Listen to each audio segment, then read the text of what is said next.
everyone, it's Janice, host of the Divorcing Religion podcast. Thanks for tuning into my show, whether you're joining me on audio or video. I've heard from some folks recently who have told me just how much the show has meant, and some of them have even found it not only to be life-changing, but life-saving, as they felt there was no one else who understood what they were going through, and they found the Divorcing Religion podcast, and they started feeling encouraged. Please help me keep my show on the air. Become a member by clicking the join button on the Conference on Religious Trauma YouTube channel. Thanks.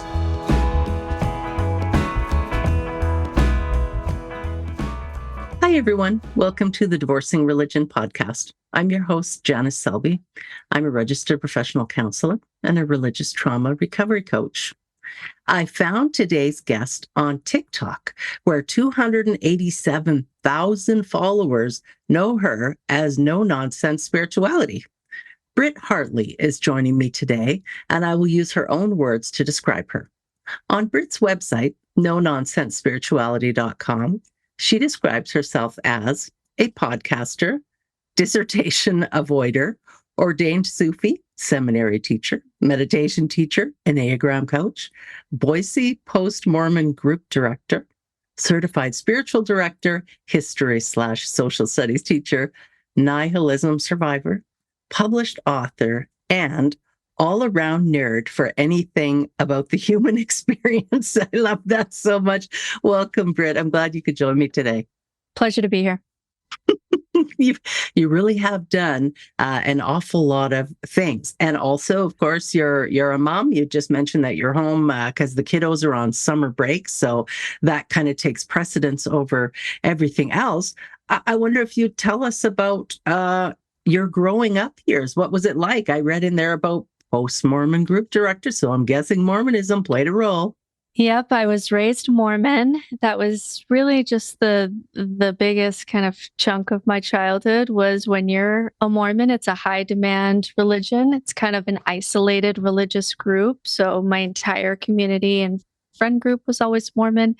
And you're at church on Sundays. You're also at church during the week, and it's just a really big player in your life.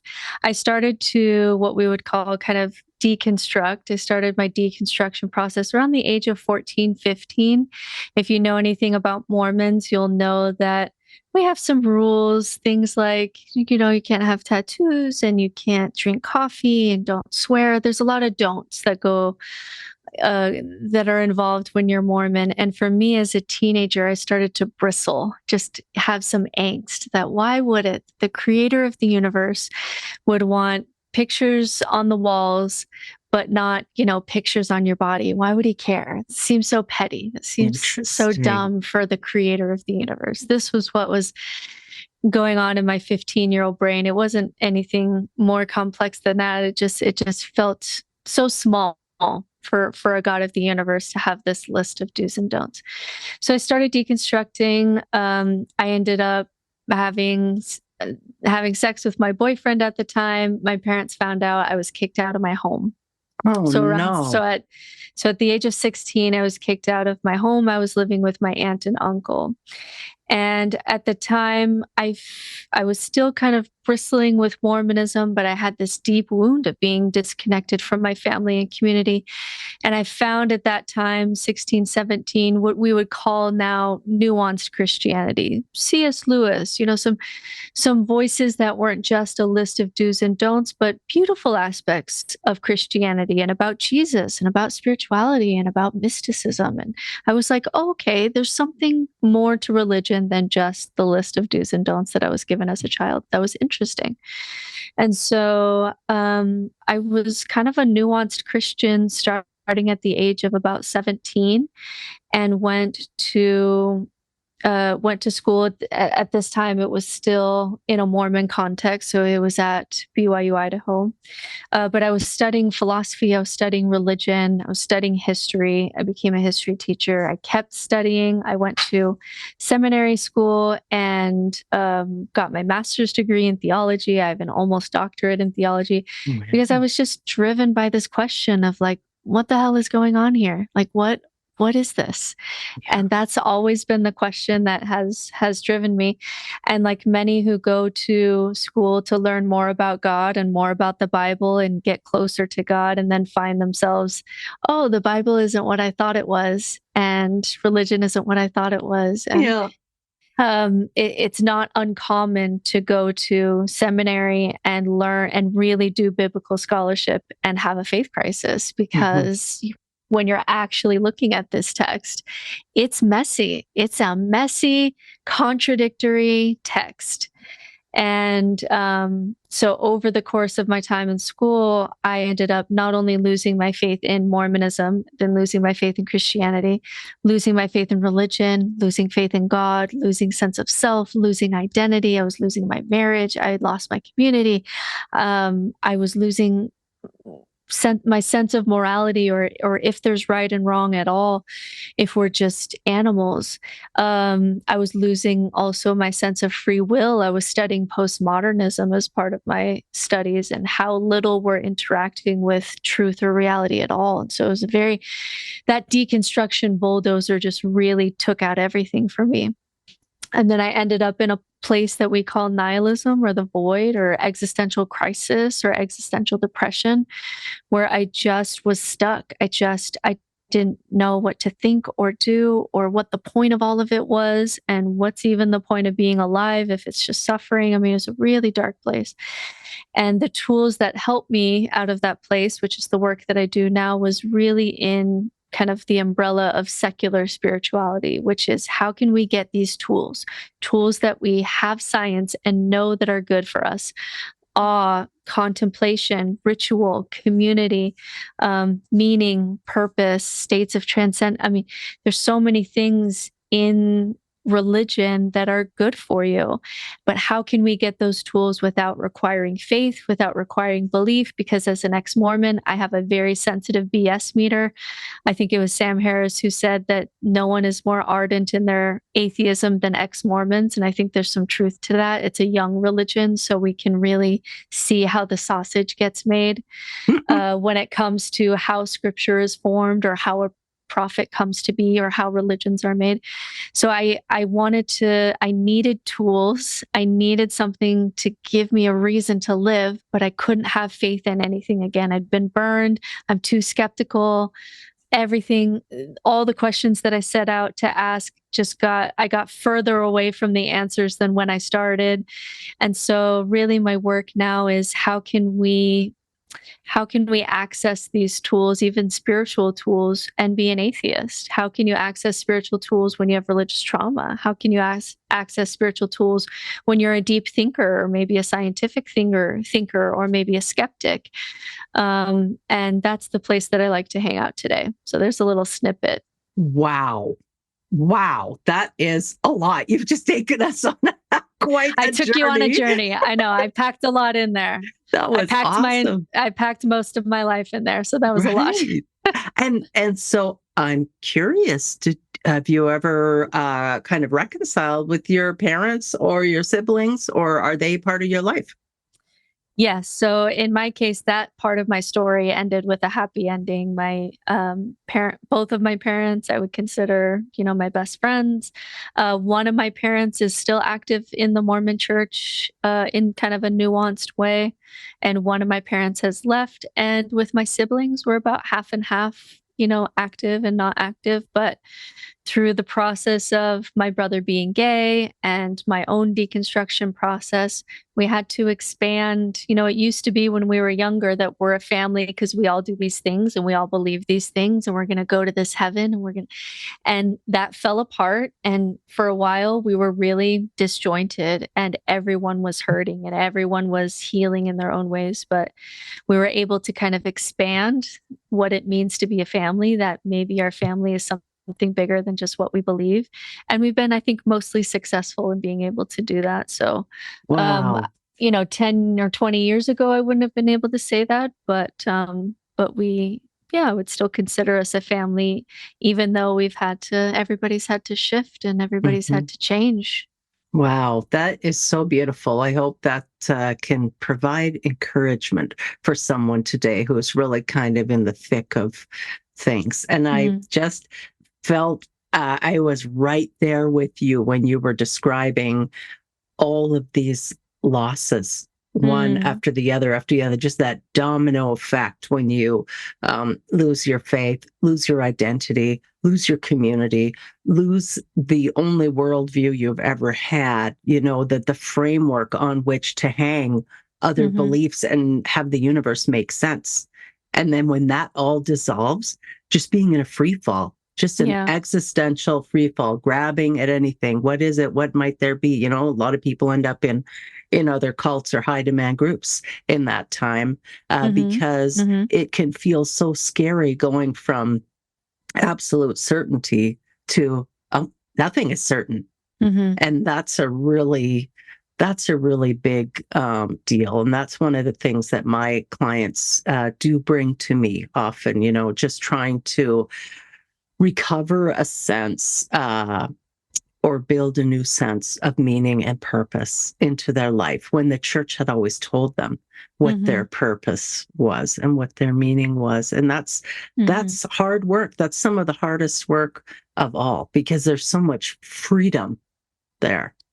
Yeah, and people think that freedom is always good, that we always want freedom, but the reality of at least the human psyche is that too much freedom is paralyzing. Too much freedom is chaos. Too much freedom is it just there's just nothing to make a decision on, because you have no sense of a hierarchy of values or things that you want to do. You don't know who you are, and infinite possibilities are actually quite terrifying to our brains. We like to think that we love freedom indefinitely, but if I were to put you in a store and say, okay, pick one salad dressing based on nothing, and you're going to eat that salad dressing the rest of your life, and there's 140 options. Actually, in that moment, we don't want that much freedom. We want a friend to say, I've tried these four. I think you'd really like this one. And we'd say, oh my God, thank you. That helps me so much, right? Yeah. And so too much order when you're religion is suffocating. It can feel like you're just being shrunk into this box. It can feel like you're having to cut off parts of yourself in order to fit. But too much chaos is paralyzing, and we don't want to be there either. Both are harmful to us. Yes, I remember that quote, we are all condemned to be free. And that is, I just love that, because it's like so horrible and so wonderful all at the same time. And it's really, it feels like such an enormous amount of responsibility. And if we're raised to fear making the wrong choice, because the wrong choice could cast us out of heaven or God's grace or God's love or whatever it is, then making decisions feels terrifying, especially then. Oh, and I sure do hear this a lot. Well, if you're an atheist, what do you base your morals on, your morality? Like, how can you have any standards, as if the church is the one that owns morality and standards. But I feel like that's a reasonable place for us to go in our discussion, because you spend a lot of time in this space. How do you respond to people when they kind of make that comment to you about how can you have any standards or morals if you're not religious? Yeah. So really, we just have to start with the golden rule that just the existence of suffering, and that suffering is bad. If we can just agree on that, if we can just get there, because you have to start somewhere. If we can just get to suffering is bad, needless suffering is bad, then we can build a moral platform from there, which is, I know what it's like to suffer. I am you, you are me. I could have easily just been you, or I could have been me, or it could have been a tree. But I know what it's like to suffer, and I know what it's like to also feel the good things, feel things like love, and feel things like, we're just meeting each other, but we're in this vibe and it's beautiful and delicious. And that's enough to start building on this idea that I know what it's like to suffer. You appear to be a conscious creature. I don't want to wish suffering on you because I know what that feels like. And we can just start there because the golden rule predates religion. We have this before religion. We also have other primate groups that show things like empathy and justice and fairness and even the golden rule. And so this capacity that we have for empathy and compassion, even love, far predates religion. And so when people say I get my morality from the Bible, all you're doing is using a middleman. Because when I say, how do you know to not follow the scriptures that talk about how to own slaves and how to beat them? And you want to hold on to the scriptures, a couple of the passages from Jesus that really challenge you to love your neighbor. The text itself doesn't tell you these scriptures you should ignore or downplay, and these scriptures you should, really have be a foundation of your life. It's just a big mess. The whole thing is a mess. There's not one consistent doctrine in the Bible.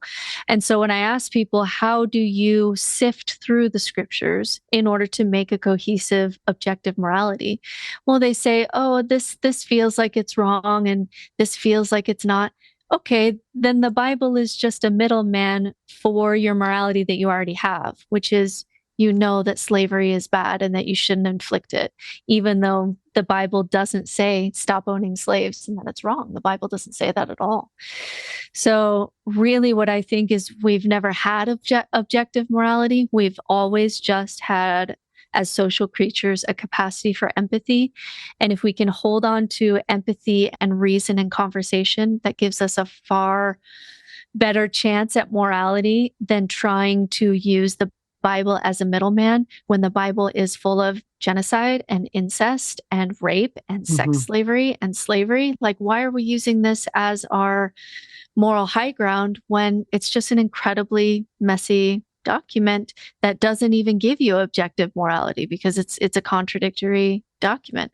So really this clinging to objective morality or clinging to the Bible just comes from our need to make something solid out of something that's really not solid, when really if we can just say maybe there is no objective morality, but I know what it's like to suffer, and I know what it's like to have empathy. I know what it's like to have good relationships. I know what it's like to have a good relationship with myself.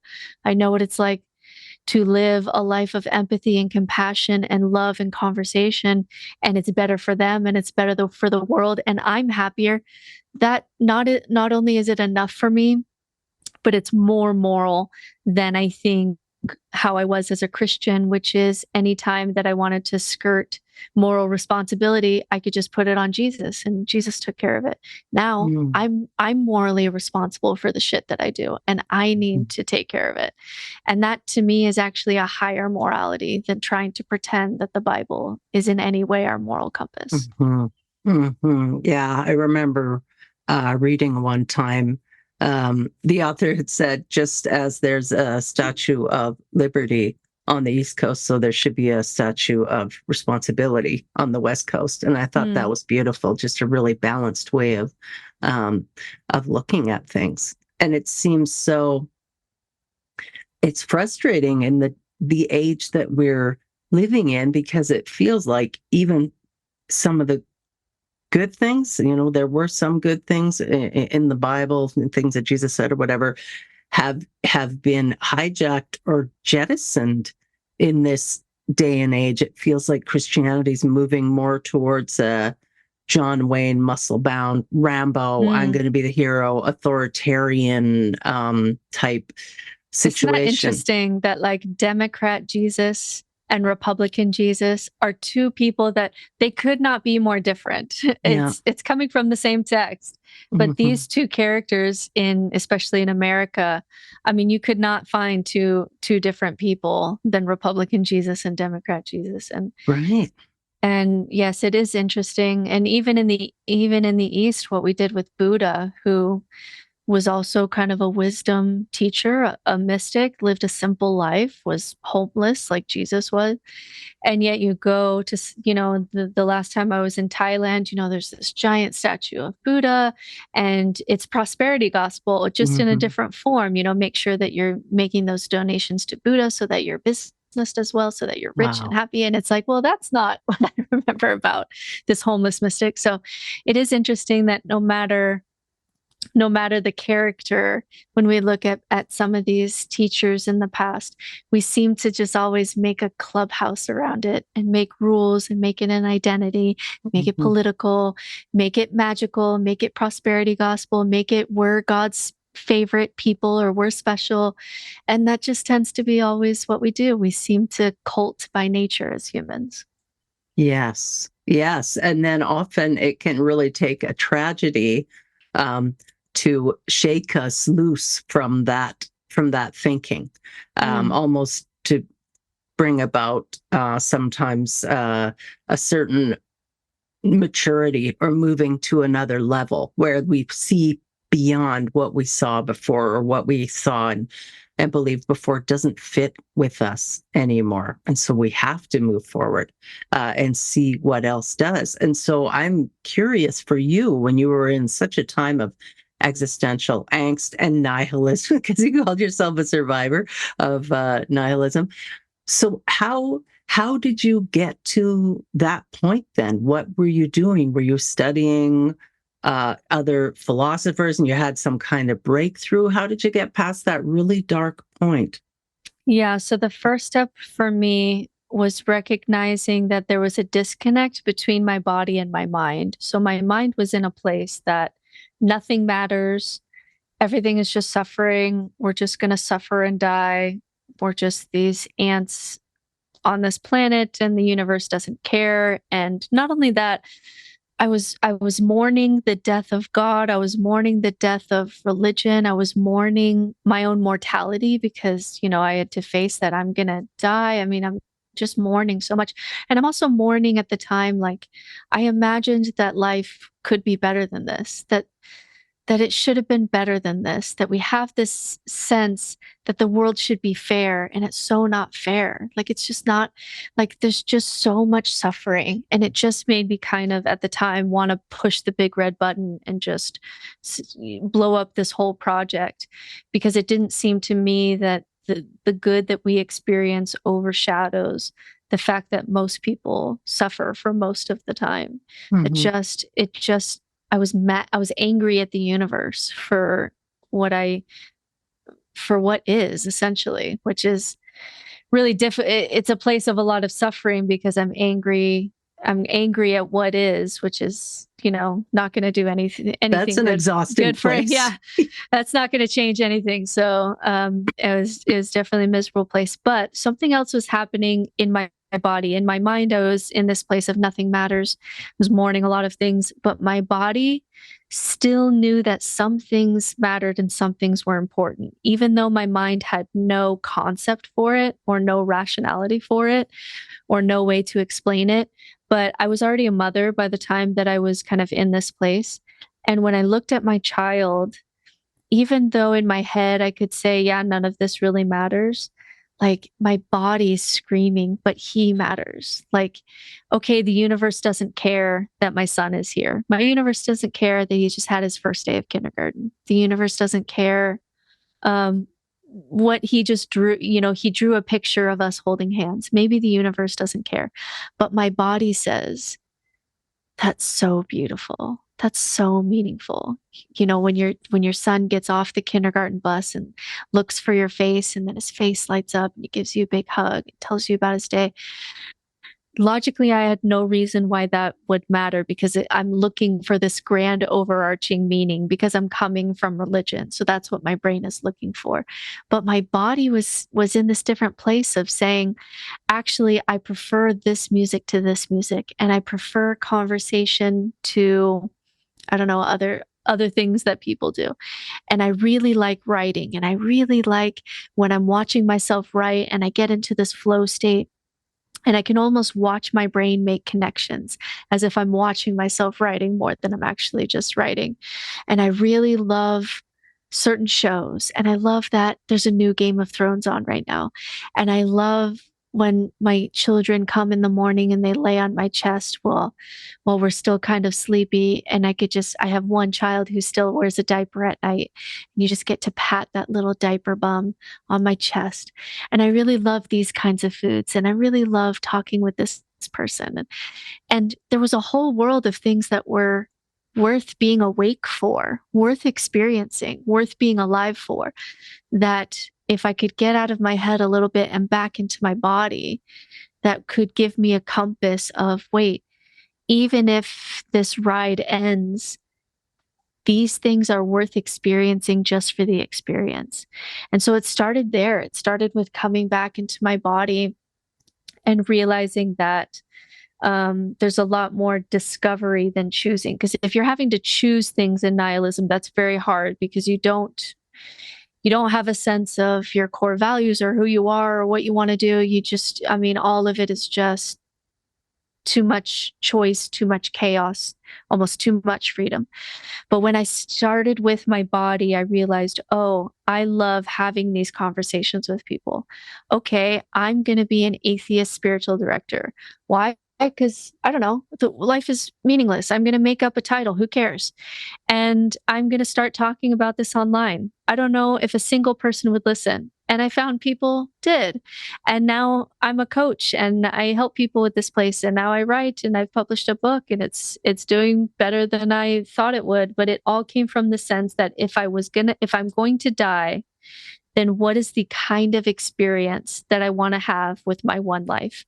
And that was the starting point for, okay, what actually is going to be a life worth experiencing, just at the level of experience, not because the universe cares, but because I'm here. I appear to be conscious, and there's some things that my body prefers to do over others. And if I can lean into that, I can make my life more worth living. Yeah. And that was the start. I feel like that might be even harder for folks who are in a significant depression or suffering anhedonia, and just doesn't seem like anything brings them joy or Yes. connects with them. And that can be part of that whole crisis thing that's so jarring, and being Yes. plunged into grief, really just enormous quantities of grief. For that part, if you're saying like my body is so, because I was pretty shut down, I was pretty dissociated at this point. I tell people that at this time, I felt like I was a video game character where I would wake up and I would put on this character named Brittany, and I would act out these things, and I hated it, and it was boring and it was stupid, but I did it because the other video game characters cared about my characters, so that I would just do it. So I'm very dissociated at this point. So when we need to actually kind of wake up the body a little bit, give ourselves a nervous system reset when we're in that really dark place where now our body isn't even responding, things that you used to like, in depression, you no longer feel in your body at all. Psychedelics can be something that can really help in that place. And so getting that psychedelic kind of nervous system reset, I'm specifically talking about psilocybin, along with talking with people that understood this place, along with gathering tools that would help, along with doing this deep inner work of what's the kind of life that is worth living for me. Kind of that all together was the push that I needed to get out of that. But certainly psychedelics was an important piece, because it got to reset my body so that my body was kind of awake again when it was in a really shut down place. Sometimes I recommend finding a guide, or finding, if you live in a state where there's programs, you can do that. It tends to be one of our better tools for just that body reset that you maybe need in that place. Right. And I do just have to mention, for some folks, psychedelics are contraindicated if they have struggled with psychosis in the past, or have a family history of the same. But otherwise, yes, I'm on board. I am totally a fan. I agree with what you're saying. And I love how simple that is, the idea of just it's almost like getting back into being grateful for things, practicing gratitude again, only you're not like, thank you, Jesus, for this and that. You're actually just experiencing it in your body. What feels good to me? And that's such a profound connection to make with ourselves. That's such a good distinction, because I remember in religion doing gratitude practices, and it was always a sense of like, we're going to force ourselves to feel grateful, even if we're not feeling grateful. And it's kind of our way to almost like repress other negative emotions. If you're feeling angry, if you're feeling like something is unfair, if you're feeling grumpy in any way, it's like, oh, be grateful, just be grateful. And it's like you're pushing these totally natural feelings down with this sense that you should be more grateful. And the kind of gratitude that you're pointing to there is the gratitude that children feel naturally. When I watch my children, when they wake up in the morning, they don't think, what am I going to do today that's going to add to my legacy and make sure that I have meaning and purpose? They literally just wake up and I want to try this food. And how does the grass feel on my feet? And how strong am I? Can I pick up this box or not? Let's see. It's a question. I'm going to see what my body can do. And I had a kid who learned how to do cartwheels this week. Just why did she want to learn how to do a cartwheel? Is it because she, is doing it for some ego purpose or to make her life matter? No, she's just feeling what it's like to be in her body. What is it like to play? And I can go back into that place of, sometimes our neurotic brain as adults resists us going back to that place, but you really can. And I'm not saying this as like a unicorn and rainbows person. I've always been kind of like a broody, deep end of the pool kind of person. But even me, my skeptical, broody nature, if I can tap into my body enough, something like sitting in the shower with your hands open and having the shower water fall on you, warm water, which is incredibly rare as a human to even have this experience, and just focus on the sensation and try to explain to an alien what it's like to have the warm water fall onto your hands. And when you really focus on that, instead of your usual neurotic shower routine of everything is stupid and I hate everything, something really magical can happen where you can feel like, wow, this body's amazing. And then what's it like to feel sunshine on your skin? And what's it like to do this or feel that? Or when I'm talking to someone, sometimes my body starts buzzing and resonating. And sometimes my body has like a huge trigger. And just like all of a sudden I'm triggered about something. There's this whole universe inside that you get to explore, and it becomes interesting and magical again, instead of this place where I was, where everything is stupid because I'm going to die and everything's meaningless because there's no God. Yeah. But it took a while for my brain to shift for that.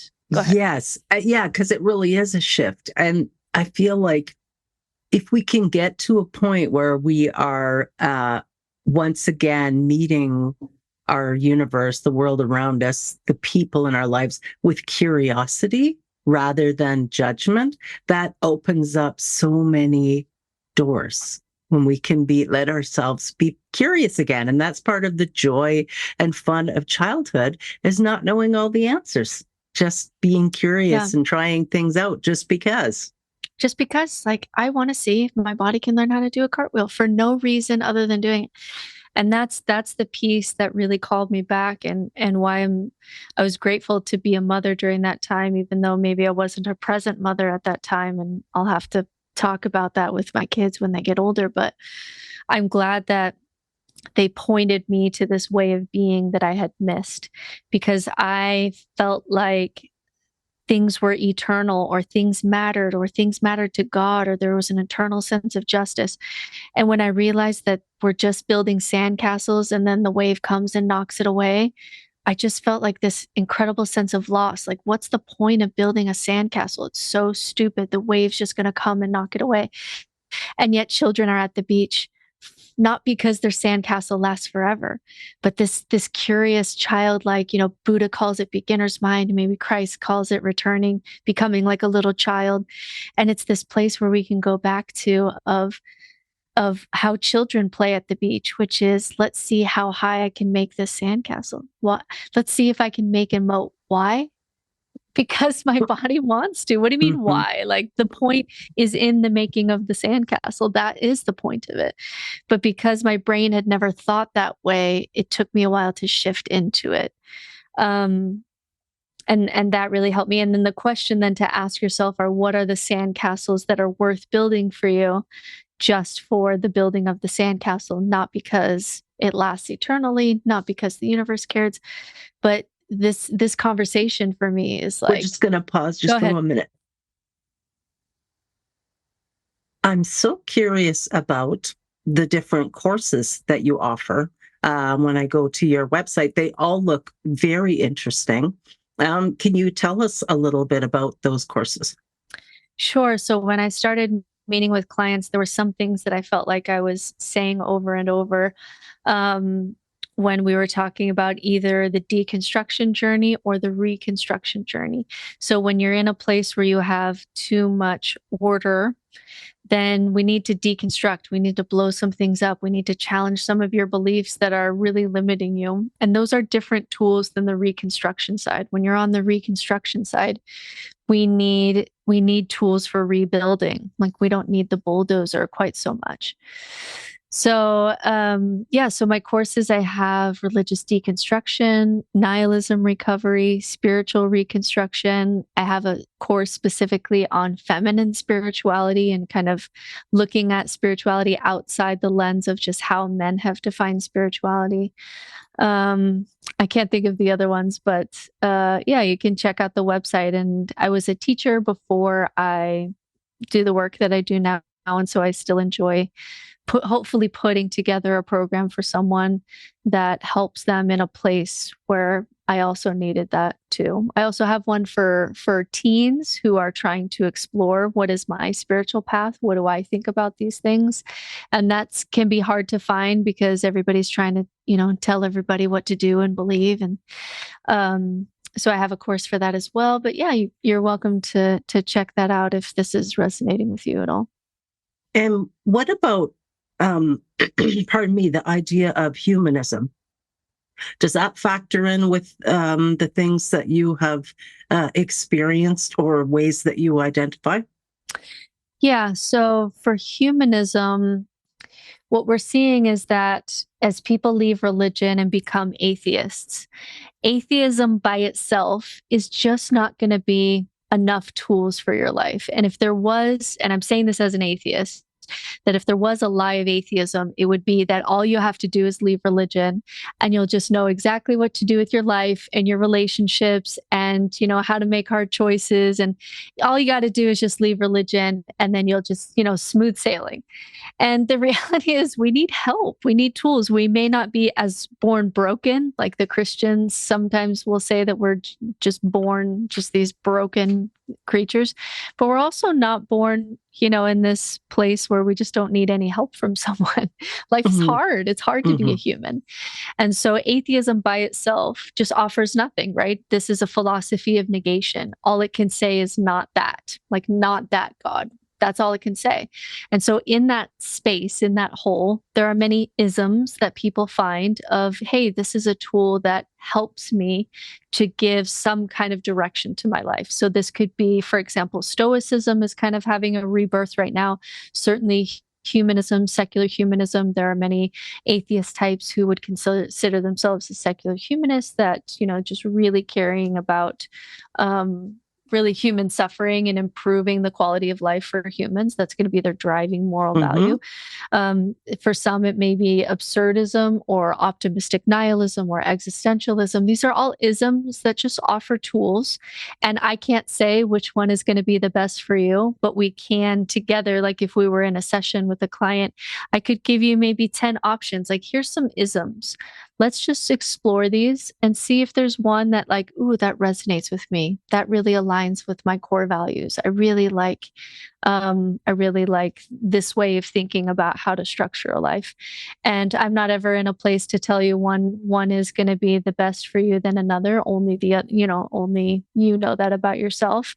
But there are many kind of isms, including humanism, that really fill in that hole of atheism, because atheism has nothing to offer. It has no tools to offer you by nature. Right. It just means that we don't believe in in God, or that there is God, however people want to say it. I find something else that is kind of nebulous is the word spirituality and the idea of spirituality. I feel like if you ask 12 people, you get 12 different answers for what it is. And when we're coming out of a religious background, pardon me, we often can still think of it in supernatural kind of terms. For myself, I feel like it's more of a sense of connectedness, where if I go out in nature, I feel connected, feel like I'm part of nature. When I'm out with girlfriends and just enjoying being in their company, I feel connected to them in that way. Have you landed on any sort of hard and fast description that you have for the idea of spirituality? I do have a definition of spirituality that I like to use, and the key word is the word that you just said, which is connection. So I define spirituality as connection to deepest self and connection outside of self. So for me, it includes kind of that deep work, like inner child work, shadow work. Our subconscious is this vast universe of information and drivers and values and motives and wounds. And I mean, there's so much that our brain is doing and holding on to. And our conscious mind is just this sliver of attention. So there's a whole universe inside that's worth exploring. Because it's not like we choose our core values. It's like something we discover. And so it's an internal universe that's worth exploring and worth discovering. And there's also the outside world of, oh my gosh, there's like another person with like a history in their body that's as ancient as time, just like me. And they're floating on this rock like me. And they have a totally different way that they're seeing things. And they use words in these different ways. And they have different core values than me. And God, that's so interesting. Or nature, or whatever it is that helps you to feel connected to something outside of yourself. I would say still for most people, when we say the word spirituality, they're including a higher power in that connection to outside of self is including a higher power. For me as an atheist, it doesn't include a higher power. For me, just like you said, connection to nature, connection to the human story, connection to people. That's more than enough connection for me. And I don't think we have to play supernatural, superstitious games anymore to get that connection to something outside of ourselves, which is actually good for us and is actually healthy for us. So I define it very close to your intuitions, that it's just the sense of connection. And you named also two things that are part of your spiritual practice, which is going out in nature and time with girlfriends, where you're really connecting at a deep level. And both of those things are absolutely spiritual practices. Wow. I like it. I feel good listening to you and agreeing with the things that you're telling me. Pardon me. So, and you're a mom with young kids, so you'll be raising them very differently from the way that you were raised, like without a focus on outside empowerment, in that sort of way. What sorts of things do you think that you will be doing with your kids, or do you do now to kind of introduce them to these concepts that we've been talking about? Yeah, there's pros and cons when you are kind of teaching moral education or spirituality outside of religion. So one of the pros is that, for Mormons, for example, Mormonism is one of the last places in America where a man in power can sit with a minor behind closed doors and ask them questions about their body and sexuality. Kids as young as 11 and 12 are asked by Mormon bishops if they masturbate or things like that. So there's some of those just really toxic things that I don't have to be as afraid of or on guard for, because I've removed them from that environment. But one of the downsides is a lack of community. And that is for everyone who leaves religion and who has children. It's this sense of, we're supposed to be raising kids together communally. It's better for everyone. It's literally better for everyone. Grandparents, if they have grandkids that they're helping to raise, they have more longevity. It's better for the mom, of course, to have help.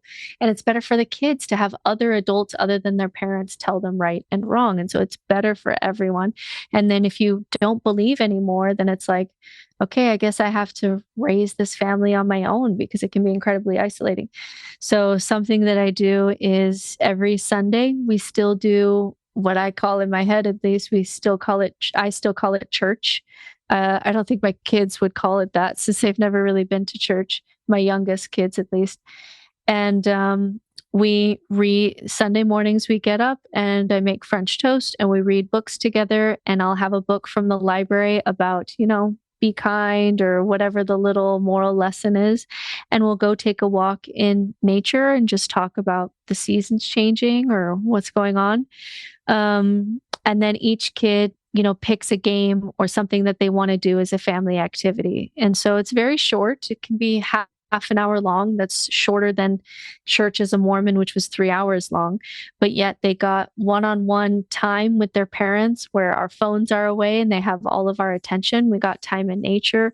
We got some moral education. We got some reading.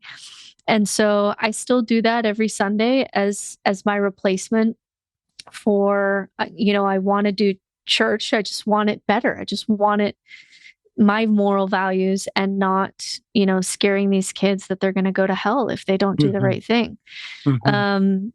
And then for community, that's the harder one, because each kid is going to be different. So for my oldest son, it was really getting involved in the karate community, because he was getting a lot of that discipline and self responsibility and by these karate guys that he really looked up to. And for my daughter, it was Girl Scouts or swimming, or, it's different for each kid.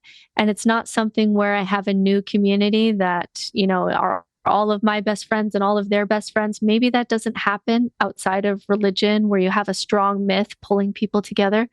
But what I can teach kids is like, hey, you can walk into a room and say, I want to learn how to do karate because it looks cool. And so hopefully I'm giving them the skills and the tools to be able to create their own communities, to be able to create their own sense of, these are my friends and this is what I like to do and I need this. And so I sign up for this and I show up for this. And I hope that they can take those tools with them to build their own community, because I don't have a community that I could just give them on a silver platter anymore. When I was Mormon, if one of my kids were grown up and they were moving across the world, literally anywhere, there'd be a Mormon ward to help unpack him and make sure he's settling in and okay and his needs are met. I don't have a community like that to just give to my children on a platter. And so what you have to do then is, can I give you the skills to help you find your people? And I don't know what that's going to be. I can't give that to you, but I'm going to hold your hand and we're going to find it together.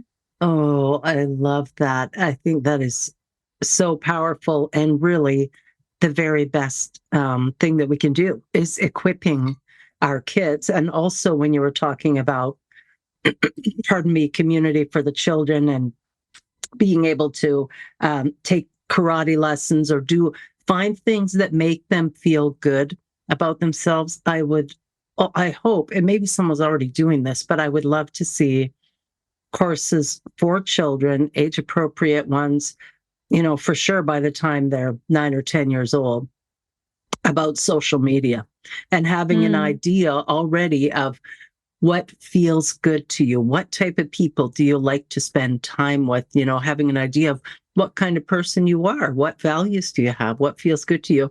And so then you can consume social media more carefully, because we know especially teenage girls, but also boys, just get pummeled. Their self-esteem absolutely gets just pummeled and drained the more time they spend on social media. So really, again, equipping kids with skills to feel good about themselves, that social media is there if they want it, but they can put it down and walk away from it and do other things. And I feel like that's an area that's kind of been sadly lacking. So we have this technology, but we haven't had adequate time to be teaching the kids about it.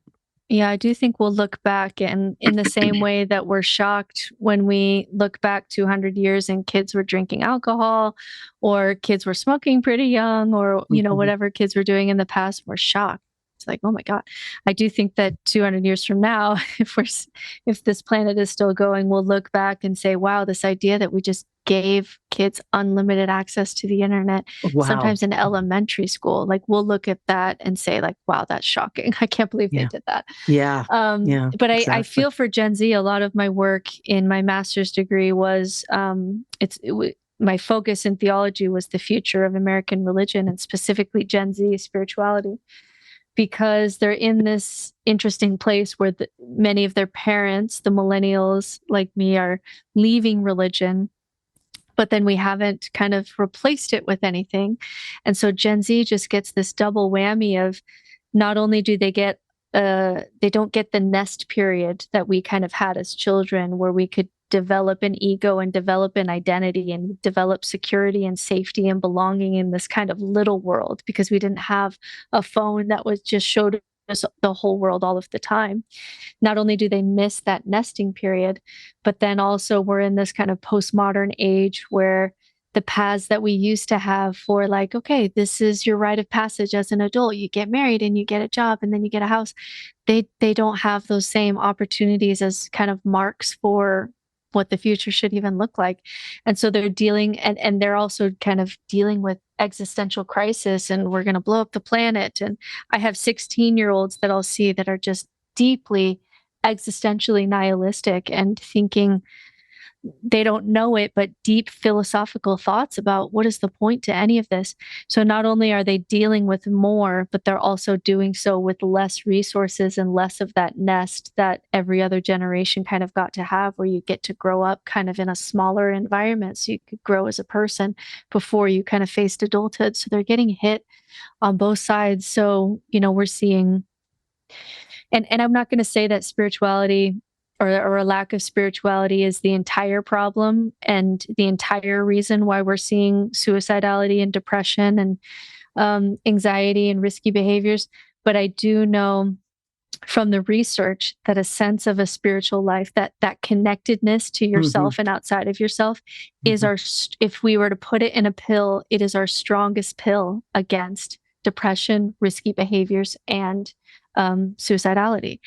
And so it may not be the whole reason why we're kind of watching this Gen Z meaning crisis, but this kind of groundlessness and not having a spiritual path, I think, is certainly a part of it. Wow. Wow. I love what you just said about the power of connection and connectedness, and that being our strongest medicine. And it's true. I think um, when people are battling with addiction, there's a fundamental disconnection that's taken place somewhere, Hmm. and so the answer often is in connection again.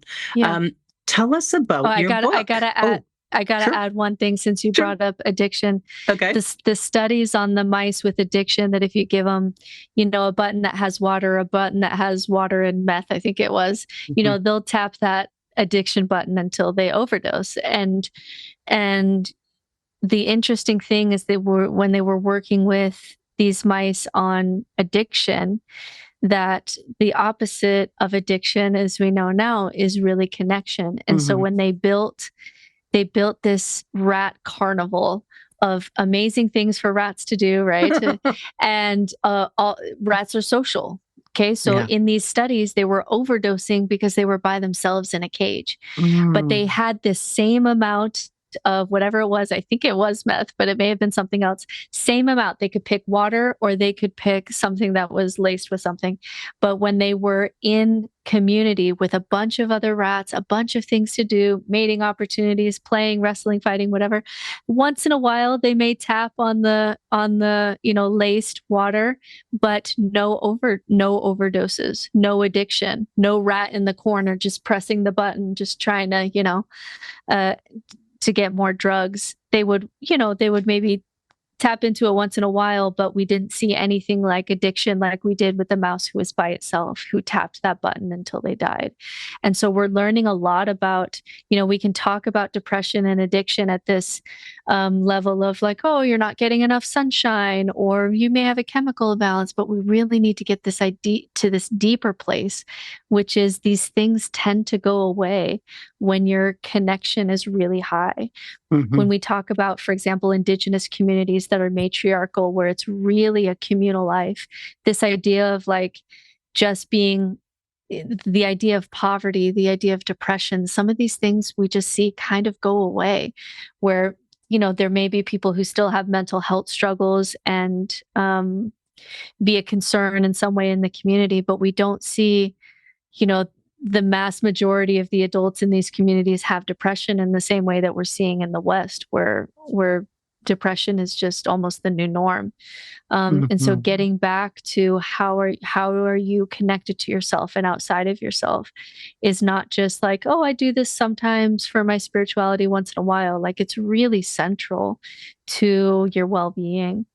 Yes. And I would just like to point out, not one of those rats, as far as we can tell, had to pray to their higher rat power. It was really just the connectedness to each other. Yeah, that is such a great and interesting study. Thanks for bringing that up. We have just a few minutes left. I'd love to hear about your book and how long it took you to write it, because I'm trying to finish mine now, and it's a lot of work.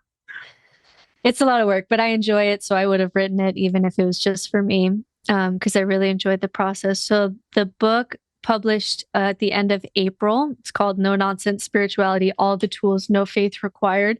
And I really just section the book into the tools that I know we have solid science behind on things that can help you. So there's a chapter on rituals and so I go through the science of it. This is something that is good for you.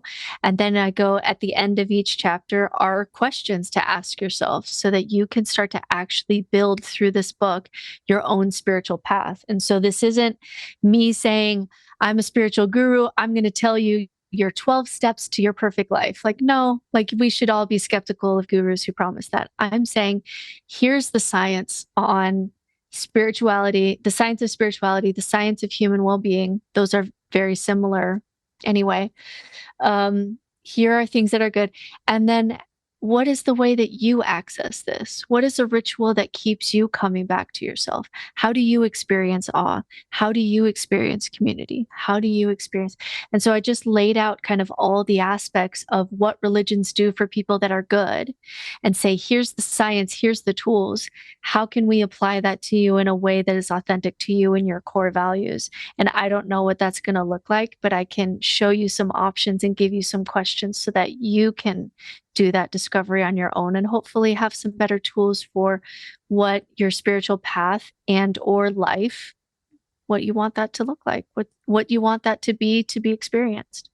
Wow. Yes. And pardon me, I think a great starting place for people who have left religion or divorced religion, as I like to say, is to get curious and do some values clarification work. So then because the values that you were kind of trained with or that were drummed into you were your parents' values, your pastor's values, whatever the church was. And now is the time to really determine what are your values. And some of them will be the same and some of them will be very different. So if you had submission and obedience at the top, as I did, boy, oh boy, those are gone. But autonomy is right there, number one, and curiosity and freedom. So starting with values clarification can be very helpful. And I wonder how people can get a hold of you if they want to talk to you, because I know you're a coach as well. Yeah, so I'm off for the summer. So unfortunately, I'm not doing any coaching this summer. I'm trying to focus on being home with my kiddos. But starting in late August, I'll be going back to coaching. So on my website, nononsensespirituality.com, you can find links to my book, my audiobook, my courses I really recommend kind of doing courses over the summer. And then maybe if we were to meet, in the late summer or fall, you'll have a better sense on, where we need to dig in or where the barrier is that you're sensing. And so I'll be, opening up coaching in the fall. And then you can find me on social media on TikTok at No Nonsense Spirituality. Britt Hartley, this has been such a pleasure. Thank you very much. Thanks for doing this work. I feel like it's super important in this field of religious trauma recovery to be doing what you're doing and helping people along as they're reconsidering meaning and purpose in their lives. It's valuable to me. If this whole conversation wasn't recorded, I would still be glad for the hour that we spent together. If religion ends up winning because it's just so dogmatic and so powerful in everything that we did, religion still blows the earth up, I would still be doing exactly what I'm doing now, because I find meaning and purpose in these conversations and in how we can be a human and suffer a little bit less, because being a human is hard. Wow. Yes. Thank you again for joining me. And I want to thank you, our viewers and our listeners today. Thanks for tuning in. Please take care, and we'll see you again soon.